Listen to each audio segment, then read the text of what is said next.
Welcome to Telangana వెలుగు. ఈరోజు జాగృతి ఆధ్వర్యంలో శిక్షణ తరగతులు కూడా నిర్వహిస్తున్నారు. అసలు మెయిన్ కాన్సెప్ట్ ఏంది? ఒకవైపు చూసుకున్నట్టయితే బీఆర్ఎస్వి, ఒకవైపు చూసుకున్నట్టయితే జాగృతి. మరి జాగృతి శిక్షణ తరగతిలో ఏం చెప్తున్నారు అనేది ప్రస్తుతం మనతో పాటు షాద్నా నియోజకవర్గ జాగృతి ఇన్ఛార్జ్ ముస్తఫా గారు ఉన్నారు. ముస్తఫా గారు, ఎందుకు ఈ కార్యక్రమం అనుకోవచ్చు సార్?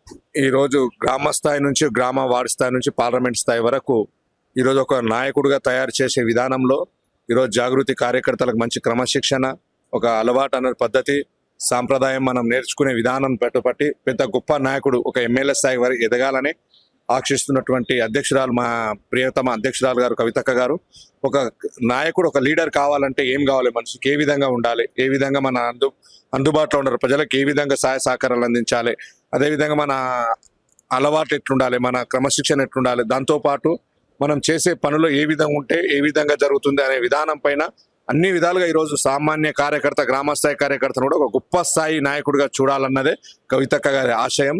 అదేవిధంగా రాబోయే రోజుల్లో చాలా మంది నాయకులు, ఎంపీటీసీలు కానీ, జడ్పీటీసీలు కానీ, సర్పంచులు కానీ, అదేవిధంగా ఎమ్మెల్యేలు కానీ అయ్యడానికి అవకాశం కల్పిస్తూ ఈ శిక్షణ తరగతులు నిర్వహించడం జరుగుతుంది.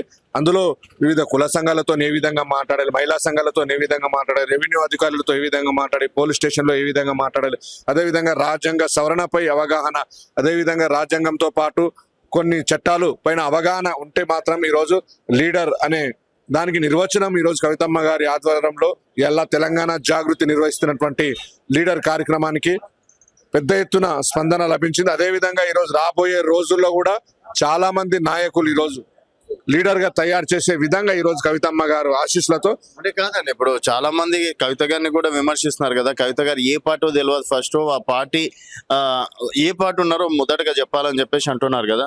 ఇలా కవితమ్మ గారు ఉన్నది ఒక బీఆర్ఎస్ పార్టీ ఎమ్మెల్సీ, ఆమె తెలంగాణ జాగృతి అధ్యక్షురాలు. ఇలా బీఆర్ఎస్ పార్టీ నుంచే గెలుపొందారు కాబట్టి కవితమ్మ గారు బీఆర్ఎస్ పార్టీలోనే ఉన్నారు, దాంట్లో ఎలాంటి నిస్సందేహం లేదు.